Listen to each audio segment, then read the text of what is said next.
Good evening and welcome to our Midweek Faith Lift. My name is Shannon Brun. I'm here with Reverend Doug Werth. Yeah, we're here. Hey, Rev, how are you? I'm good. I haven't seen you in a while. Well, actually, I saw Well, you.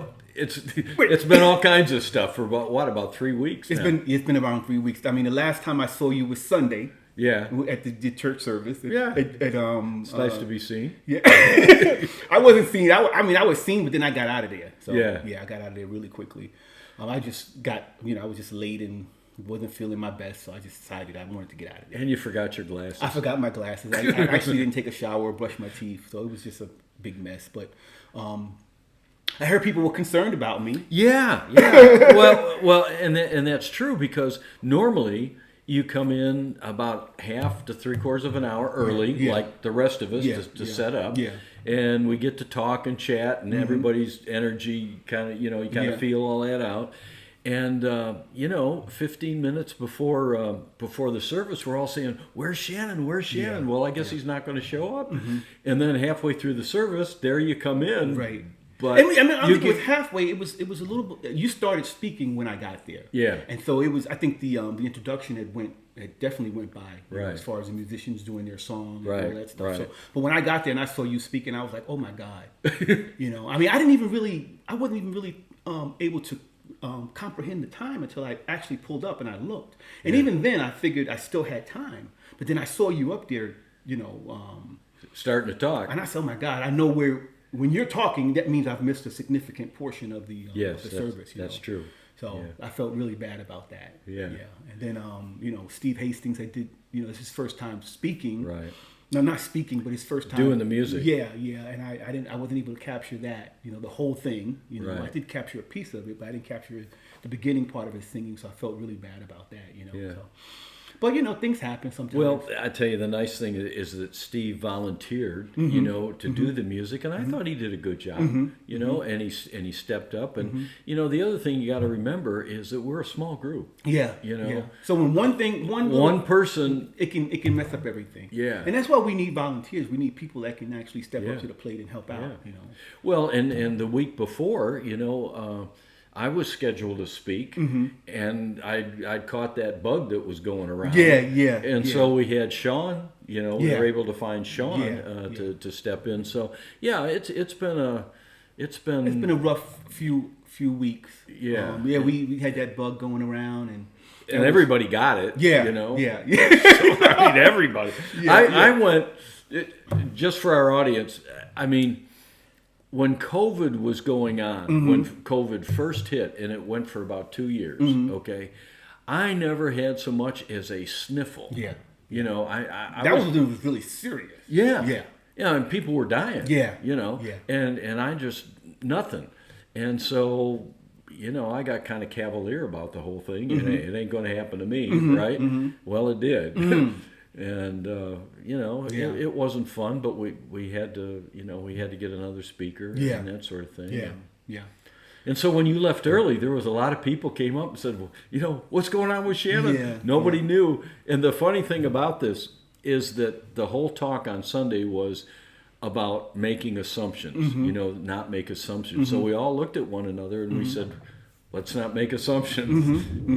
Sooner or later we'll ask him, and we'll see what happens. If he wants to talk about it. I really appreciate the concern. I mean, you came in, you came directly at me like, what's going on? Right. And I appreciate that. Because I thought about that. I said, I actually watched the sermon from home here. Oh, okay. I mean, I always watch the sermon a couple times after you speak. That way, I'll know how to address the questions I'm going to ask you. Sure. And so I got a chance to watch the service, and I was just a little disappointed that again, I didn't capture everything that I normally capture. But like I said, things happen sometimes. So, it does. It does. But I did get some calls from some people. I think I got a text message from Laura Noyes. Yeah. She said you weren't yourself, and I'm holding you in prayer. So I thought that was really nice. That's nice. Yeah. And Audrey called. And some people tried to talk to me while I was there. They tried to, hey Shannon, Yeah. And I didn't brush my teeth. I didn't take a shower. Right. I just jumped in the car. I didn't have my glasses, so I didn't feel comfortable with people touching me or coming close to me because I wasn't at my normal self. You know what I mean? We all noticed that. Yeah, I'm sure. I remember. My mom was if she didn't have her face on, she didn't want to have company. I don't know if you know what that means. I do. Yeah, I do. She wouldn't even open the door. If she didn't have her face. I mean, of course, she would allow me to see her and her family, but UPS wasn't going to deliver a package. Just leave that package at the door.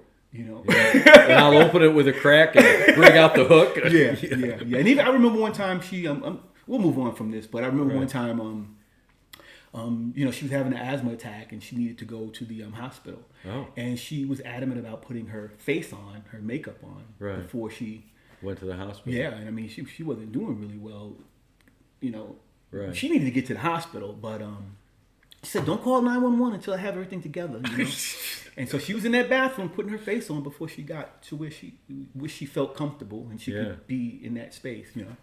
So yeah, I guess that's. Well, it's interesting because in hospitals, I mean, you see everything. Yeah, you do. And you see people at their best and their worst. Yeah.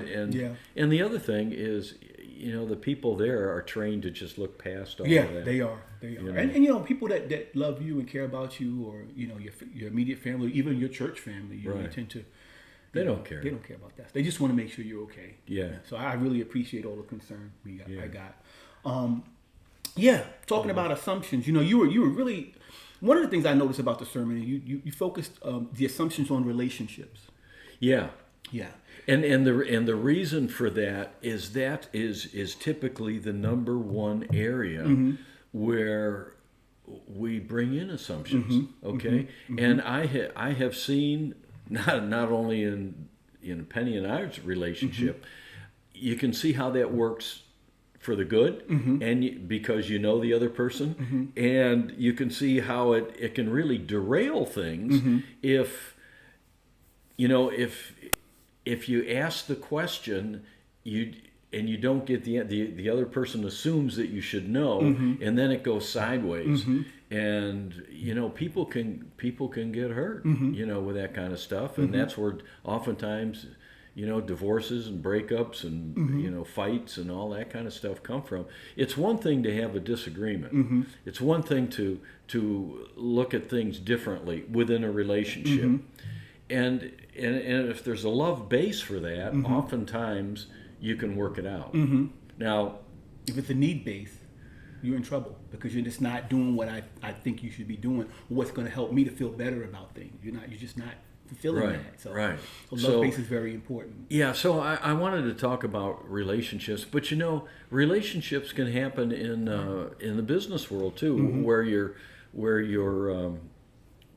employed, where you work, and I used to run, for those of you who are watching, I used to run manufacturing plants, and I can't tell you how important it was to have regular meetings with not only your staff, but to invite in some of the rank and file every now and then, and also to go front and center and say, does anybody have any questions? You get out on the floor and you talk with people, because what happens is if they don't have information and something's going on, they're going to make it up.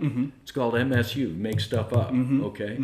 And when that happens, that's when the rumors go around, that's where assumptions come from, and in any large organization, there's always somebody who assumes nefarious intent, and you get all that. Yeah, communication is very important. I there are times when I've seen a person from a organization, like let's say the president of the company.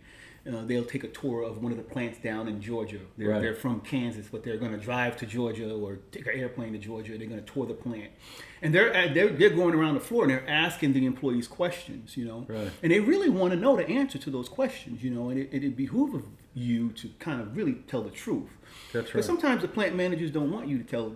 I could tell you, there's stuff goes on up in the upper hierarchies that you just. You can't let that get down to the rank and file, and sometimes it's pus and venom, and sometimes it's just a whole different thing. For example, if you're going to spin off a plant, if you're going to close a plant, if you're going to sell the company. Those kinds of things, you just, at the upper levels, they're not going to let that out. They're going to bring everybody together and boom. I guess what I mean is that when a person of a higher authority, like the president of the company, they're going around and asking those employees, what's going on, what do you need, how do you feel about working here, is there something that we can do differently? Those are the kind of questions that those presidents usually ask the employees.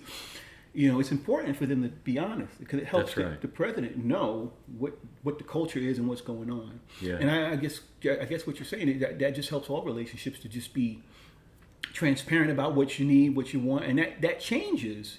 No matter how long you've been in a relationship, like you mentioned that, like you can think that what the person needs. You've been with Penny for 10 years, or you've been with, I've been with a partner for 15 years. Right. And most of the time it's the same thing, but it's a good idea to say, hey, hon, what do you want for dinner tonight? Because if you say, well, I thought you wanted meatloaf. You always eat meatloaf on Thursday. How do I eat damn meatloaf today? Yeah. So it's important to ask those questions, what you're saying. And it's important to be not only transparent, but be honest about it. You don't let stuff, go on inside. One of the kind of more humorous things that I said on Sunday was something that my daughter had sent me. The email. 5 things that guys wish gals knew. And the reason that I put that in there is that I wanted to hit pretty hard, and it kind of in a funny way, all right, that oftentimes, and this has happened with Penny and I in the past, where Christmas is coming up, or a birthday's coming up, or some special events, and she would like something from me, and it didn't happen. It didn't transmit from her mind to yours, and it didn't happen. Right. And maybe I'd asked, maybe I hadn't, but then there was this, and it was probably some hints in the car. Along the all way. All of that, and then it didn't happen, and then there's disappointment, and you don't love me, and all that kind of stuff comes up. So I wanted to hit that head on. If you remember, from the talk, I talked about relationships. Kind of hit it a little bit, and then, with some humor, I put that in. Talk about the tripwires, Doug. What? The tripwires of relationships. So that's what you called it. Yeah. You said these are the tripwires of. Do you remember them? Yes. What are the tripwires of a relationship? Well, the tripwires. Long-lasting relationship. Yeah. Yeah. The key thing with that, in long-lasting relationships, is that people. Let's say we got 2 people. One person thinks they know the other person so well that they know what those needs are. So when it comes for a birthday or a special event or something like that, they know what the person would like to have happen. And if it doesn't happen, another big thing with relationships is what's the right word? Fidelity. Okay. Now I didn't hit that one very hard. As a matter of fact, I didn't talk about it at all. I'm like, wait a minute, where you going with this? Because you didn't mention that. No, I didn't. Okay. I didn't, because that would have taken me down a whole different road. Okay. But the assumption in at least in this culture, not cultures in the past or other cultures, but in the American culture, is that if you're in a relationship with somebody, it's monogamy automatically. Exactly. It's this person. I've been watching this show on television. Go ahead. It's called Sister Wife. Oh, I don't. Yeah, it's on TLC. Okay. And it's pretty much. I guess it's polygamy. It's a guy who has a wife, but then they decided, the couple, him and his wife, decided they want to have another wife, and so they go and look for another. So he's got 2 wives. Sometimes 3. Okay. And they show the dynamic, how they go look and how they interview people and how they come together, and they have, and I just thought it was interesting because so is it a wife and then additional relationships? No, it's a wife and it's additional wives that all live together. Okay. That's why they call them sister wife. Okay. Because you become a part of the family. All right. And then you share, parenting responsibility. You have other kids and you share those responsibilities with each other. And if you're the king, that's called a harem, I guess. I wonder if a woman did that, how would a man feel? I'm not, being, right. But anyway, you're saying fidelity. That's an assumption. Exactly. Yeah, I'm sorry to go in that other direction. No, that's okay. And if you remember in high school, okay, you go out with a person one time, and then everybody, assumes that that sort of thing. And then if you go out with somebody else, then you're cheating and all that kind. And that can be just a landmine, or a group of landmines. And I would certainly now. We all know that in the American culture, and more so in the European cultures, okay, that running around has its consequences. Now, from what I understand, over in the European countries, England, France, that sort of thing, some of that's is tolerated a little bit more. I mean, take a look at what was going on with Princess Diana and. And all that, because that was a threesome for a long time. So it's a little bit more tolerated. In this country, it typically is not.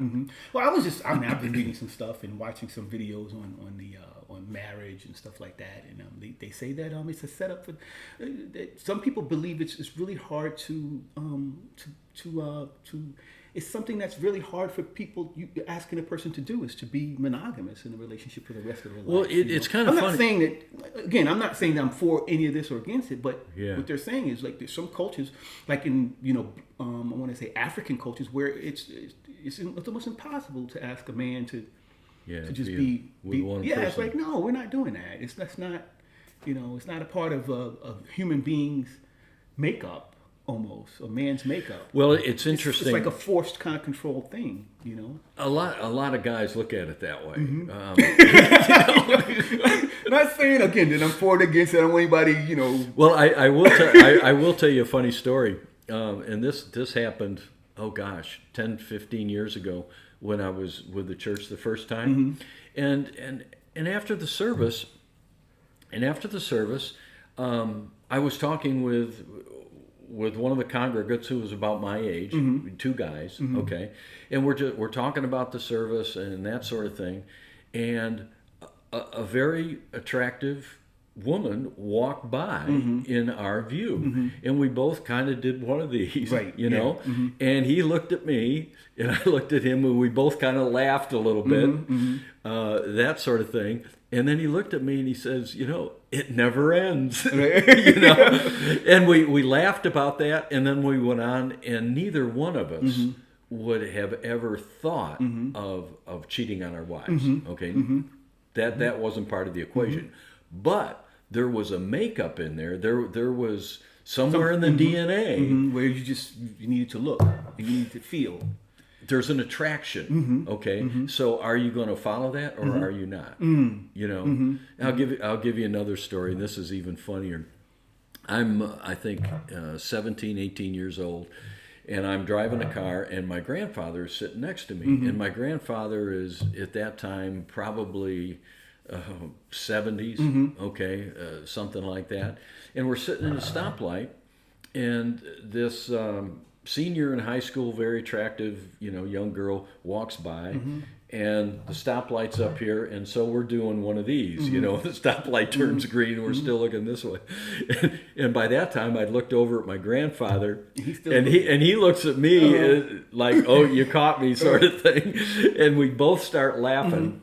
And he just says, "Well, I can still look," that sort of thing. Yeah. But the point that I'm trying to make is that males are made up to have an attractive force, and you don't turn that off. It doesn't turn off. There's no off switch. Okay. With women, there is for some reason. I mean, do you know that for fact? I do. I've talked with them, enough of them, and asked them, and they oftentimes say, well, sexual attraction or something like that is something that they have to be in a certain frame of mind, certain emotion, or something like that. And how that works, I don't know. But I can tell you with guys, you don't turn off. There's no off switch. One of the things I want to get to real quick is you talked about being doing a couple weddings and being doing some marriage counseling before. Right. And one of the questions you ask is what is it about them that you wish you can change? Right. And what if that didn't change? Right. Would you still, what would happen then? You know, and I think that's an excellent question. Well, the way I usually looked at it, when I'm talking with a couple, I would usually phrase it just a little bit different than that, and I would look at the woman and say, if you're going into this thinking you can change him, don't go into it for that reason, okay? And then I'd look at the guy and say, now, if you think that she's not going to change, that's a problem too, because I can tell you that as people mature, as they go through life and different situations come up, there are changes that happen. Especially when children come into the relationship. There are changes that go on, not only physiological, but the relationship changes. The dynamics of the relationship change. Exactly. And when they leave, it changes again. Yes, it does. Yes, significantly. Yeah. You got to get it back. You got to get that stuff going again, those juices going again, because it's like you've been so focused on the children and getting them to soccer practice and all that other stuff. Now that they're gone. Well, I tell you, when you take a look at the statistics for divorces, the first one, the first hit, of high divorces is 3 to 5 years. Okay, into the relationship, whether there's children or there's not, there's usually there's a bump there, because all of a sudden marriage and a monogamous relationship isn't what there's something there that they didn't expect. Okay, and it's not working out, and so there's a bump there. The next two big bumps are empty nesting. Okay, the kids are gone, and now it's just we gotta look at each other, mom and dad. Okay, and then look at you. You changed. No, I'm not talking about you, but I'm saying you look at your wife or your husband, you're like, or whatever. You're like, damn, I haven't looked at you in a while. Well, and the whole focus was on the kids, right, and all that kind of stuff. Yeah. And then the next big bump typically is when the guy retires. Okay, so it used to be that he'd go off to work, and maybe it was 9 to 5, but typically Saturday was, there was something going on Saturday. There was all kinds of events, and oftentimes, he was maybe away on a business trip or something like that. But there was a big gap in that relationship in terms of time, and now he retires, and both of them are in the house 100% of the time, and things start. Yeah, I was watching a video a couple of days ago about a couple that actually wanted that to happen earlier, as opposed to waiting until retirement, because that happens a lot to Americans after, during the retirement stage, where you kind of look at each other and like you have a lot of time on your hands and you're looking at each other. Whereas before, like you said, you're busy working, you're out of town or whatever. But they say more and more people are wanting to experience that early in the relationship with their children. The younger people are wanting to experience that. They want to experience their children. They want to experience that, enjoying their children and enjoying each other a lot more. They want to do that instead of waiting till after retirement to do it, because most people don't really experience their children the way they want to while they're working. And so they say that a lot of people are trying to accomplish that more and more now. And so, and I think that would be a healthy thing. Yeah.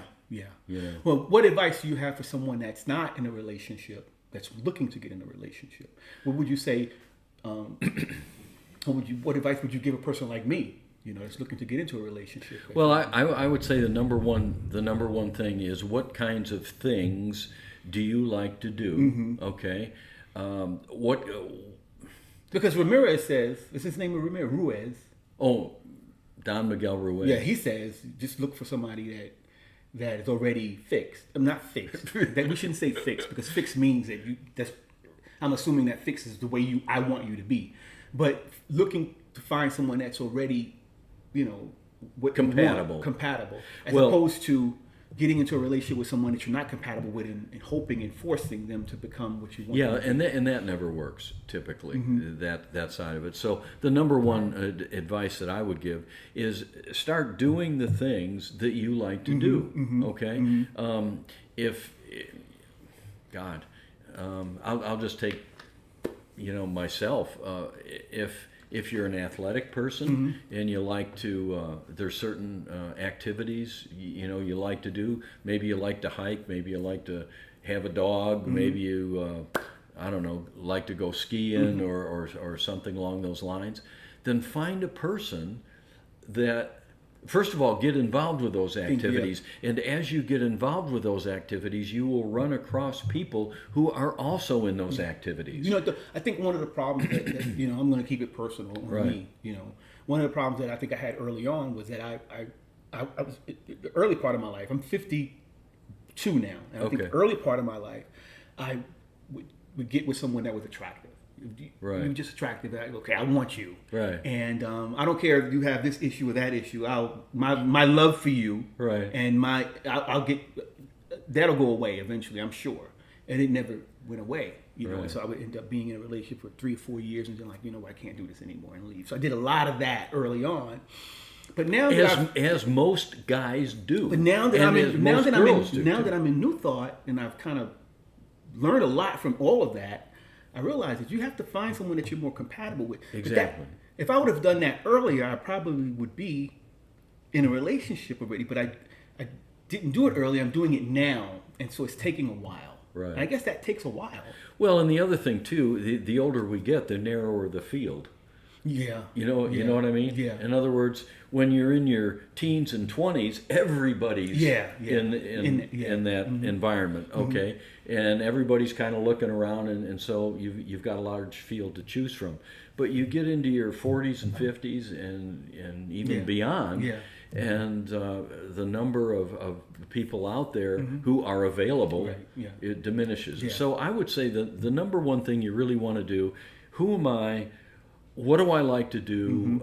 What are the sorts of activities that I want to be involved with? And then start doing those. And as you do those you will come across, and for most people, the bar scene is not it. I mean, when you're 18 to 25, that's great. Okay, but long term, that's not going. Speaking of that, I'm actually going to a New Thought conference this you mentioned this weekend at the at Unity Village. Yeah, so maybe I'll meet. You never know. You never know. Like-minded people. You know what I mean?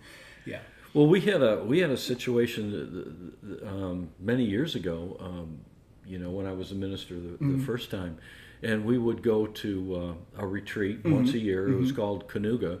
And it was all 4 states and then some would come together for a 1-week retreat, and there were several people who met each other, during that time, and went on and got married. Wow, that's wonderful. Yeah, that's wonderful. Yeah, had a great relationship. So I'd say the number one thing is, first of all, know yourself. Yeah, self-awareness that's number one. You gotta know that. Yeah. And then the second thing, get involved. I'm sorry. Go ahead. Get involved with the types of things that you like to do, and see who is in that in that group. Yeah. And that's where your relationships come. And sometimes I know for me, one of the things that I notice is that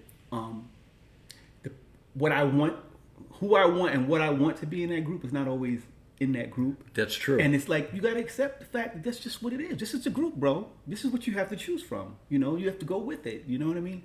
But that's another story. That's a whole other story. I want to make the group what I want the group to be. But Doug, good talking with you today. Yeah, it was fun. Yeah. And this coming week, of course, we're going to be at the Tennessee River Park, Pavilion number 2. That's this Sunday. And what are you guys doing there? You're going to have we're going to have a picnic afterwards. Okay, nice. And the church is bringing the burgers and the hot dogs and things like that. There's a grill there, so we're going to have a picnic afterwards. That's wonderful. Which should be great. Yeah. I wish I could be there. That's going to happen on Sunday. On Sunday. Yeah, and then of course we're going to have Wednesday will come around again. We'll have the facelift. Well, actually, I'm going to be gone. You're going to be gone. Yeah, right after the church service, I'm hopping on my motorcycle and taking off for New England. Oh, wow! Okay. So go up and see my brother for a week and a half. Okay. So there won't, at least we can have a. You can have a midweek faith lift. I'll probably have a guest speaker. There you go. Yeah. And you actually had a little canoe on your not canoe, but a little. It was a kayak. Kayak. When I was there late, I saw this red Yeah. kayak on the top of your vehicle. So Yeah. did you do some kayaking? Yeah. It's a long story, but anyway, some old kayaking buddies, caught up with me a while back, and we ran Section 4 of the Chattooga on Monday, which is the run that we used to do 25 years ago was the last time I ran it. And it's a solid Class 4 with some 5s in it, and scared the hell out I'm of me. sure. It's the stuff that I used to run without even thinking about it. And this time I looked at it and I said, I'm not doing that. Man. We change. We change as we age. Well, we don't take the risk that we would take. Well, let's put it this way: in every athletic career, there comes a point in time when you're not the person you used to be. And it's just the aging process. And there is nothing sadder than to watch the prize fighter who comes out of retirement and tries. It doesn't work, or the quarterback who's gotten the rings and then had an injury, maybe gets traded and tries to come back with it. It's sad. You have to know when to walk away. You have to know absolutely self-awareness. Right. You don't want to embarrass yourself, and not only embarrass yourself, but how you feel, the denial that you have, and the self-pity I'm sure that you feel as a result of not being able to do. And if you can't do it because you're just older now, that's all it is. It's not that you anything bad about you. I mean, you're not going to be young forever. Well, and the funny part about it, I was running with 3 of my buddies, who were all 10 years younger than me, and they brought along some kids, in their 20s and 30s. And as I'm going down the river and I'm carrying the boat, 2 or 3 of them come up, "Hey, can I help you with that? Can I, which was nice, but that's helpful too, is to have people in your life that's younger, much younger than you, that you can pass those gifts on to. Right. You may not be able to, you can demonstrate what they need to do. Or you can talk with them, but you can't hang with them necessarily. Right. But you can help them along the way. That kind of helps you to relieve some of that I wish I was still there kind of thing. Yeah. But I'm trying to be that. And then another thing is, you want to tell those kids, do you know who I am? Like, a lot of these kids don't know, like, who the hell is Michael Jordan? Like, who the hell is, these people? You know what I mean? But well, let's put it this way. I used to run a 5, bro. I used to run a 5 and a 4. Anyway, it is what it is, and it was kind of I guess Monday running that river was just a flashpoint for me that says it might be time. You could do all those things 25 years ago, but maybe it's time to rethink that. And from what I see, and I can still do martial arts, but I can teach it now. Right. I don't have to get on the mat and fall and do all the things that I did when I was 20. I can still teach it. I just can't do the thing. I got to take care of myself. Right. So. Well, you could do a 1, right? You could run a 1, right? Well, I can. 2. I can run a lot of that stuff. Okay, still, right, and do very well at it. But when it comes to the Class 5s and the other, and here's the other thing too, is the penalty points. If you miss that line, and when you get hurt, when you're in your 20s or 30s or 40s, you can recoup. I actually dislocated my shoulder twice in whitewater kayaking accidents, and did the rehab and had some surgery and all the rest of the stuff, and bounced back pretty well. I don't want to do that when I'm 73. So and there's really no reason to do that. I remember, in my martial arts classes back when I was younger, 14, 15 years old, I would see those senior black belts, and they would see us doing certain things, and we would want them to do. Right. We were like, why aren't you doing that? Like, I'm not doing that. I'm not doing that. And I'm like, why wouldn't they do? They should be able to do it. Right. They were able to do it when they were my age, but they're not going to try that now. They're not. No, I'm not doing that because they want to make sure they take care of themselves in their older age. So, yeah.